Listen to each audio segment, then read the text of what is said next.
Assalamualaikum warahmatullahi wabarakatuh. Selamat pagi anak-anak. Selamat berjumpa kembali dalam pertemuan Mapel IPS hari Jumat yang pertama ini. Marilah kita buka bersama dengan bacaan basmalah. Bismillahirrahmanirrahim. Kita berjalan lancar dan jangan sampai lupa anak-anak melaksanakan protokol kesehatan. Kemudian pada pelajaran ini akan kita lanjutkan dengan hubungan antara RTP dengan RTK. Di sini kalian melihat pada halaman 152 bahwa di atas itu merupakan arus barang, kemudian yang bawah itu arus uang. Dengan demikian kita akan melihat bahwa hubungan RTP dengan RTK itu adalah RTP itu menjual hasil perusahaan atau jasa kepada rumah tangga keluarga, dan keluarga memberikan bayaran berupa uang kepada perusahaan. Kemudian yang bawah di situ adalah RTP, itu adalah menggunakan faktor produksi dari rumah tangga keluarga, dan rumah tangga keluarga mendapatkan balasan jasa berupa sewa, kemudian keuntungan, kemudian gaji. Akhirnya anak-anak kita akan melihat hubungan kedua RTP dan RTK seperti pada diagram di bawah itu. Nah, kemudian di atas itu ada pasar output dan ada pasar input. Pasar input itu adalah pasar penjualan 4 faktor produksi, dan pasar input itu adalah pasar barang. Contohnya Indomaret, Alfamart seperti itu. Kemudian peran rumah tangga pemerintah, pemerintah itu merupakan suatu rumah tangga yang melaksanakan perekonomian dalam tingkatan negara. Satu, perannya sebagai regulator atau pengatur. Kemudian yang kedua adalah sebagai produsen. Kemudian sebagai konsumen. Kalian akan melihat bahwa apa di situ peran rumah tangga regulator sebagai pengatur ekonomi, memberikan subsidi kepada masyarakat, kemudian memberikan menarik pajak. Nah, di situ namanya faktor regulator ya.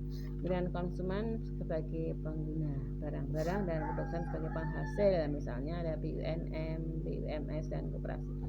Berikutnya adalah kita lihatkan dengan peran rumah tangga luar negeri, yaitu rumah tangga luar negeri itu sebagai perannya sebagai ekspor dan impor barang. Kemudian perdagangan antar pulau. Dengan antar pulau ini adalah perdagangan antar daerah, yang mana daerah itu punya keunggulan masing-masing dijual kepada daerah yang tidak punya. Akhirnya terjadi penawaran dan permintaan perdagangan antar pulau. Di sini apa yang menjadi tujuan perdagangan antar pulau? Satu adalah memperoleh keuntungan, yang kedua memperluas jangkauan pasar. Faktor pendorongnya apa? Yaitu satu, perbedaan faktor produksi yang dimiliki, perbedaan tingkat harga antar daerah, dan kedua macam itu namanya faktor pendorong. Sekarang manfaat perdagangan antar pulau, manfaatnya yaitu menyediakan alternatif alat pembuatan kebutuhan bagi konsumen, kemudian meningkatkan produktivitas dan memperluas kesempatan kerja bagi masyarakat. Nah, sekian kita selesai pada pembahasan pagi hari ini. Kemudian kalian akan membuka halaman tugas, yaitu halaman pada peran pelaku ekonomi. Itu tugasnya ada pada halaman 144. Kalian lihat gambar 1, 2, 3, dan 4. Nah, di sini ada kolom-kolom tugas, kalian isi di dalam buku tugas. Kemudian yang kedua yaitu kalian akan melihat halaman 149, gambar faktor produksi, kalian isi di situ. Gambar 1, 2, 3, 4 itu faktor produksi apa? Di antaranya ada 4, kalian pilih yang mana. Kemudian tugas berikutnya adalah halaman 157.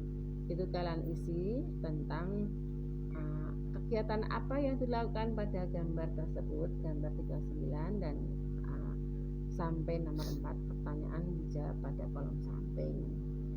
Sekian pelajaran pada pagi hari ini, semoga kalian bermanfaat, dan semua anak harus mengerjakan, karena ini tugas di rumah masa pandemi harus dikerjakan. Ngapain kamu di rumah nggak mengerjakan?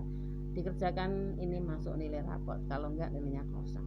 Dengan demikian harus dikerjakan di buku tugas dan selesai dikumpulkan ya. Sekian, terima kasih, semoga bermanfaat. Wassalamualaikum warahmatullahi wabarakatuh.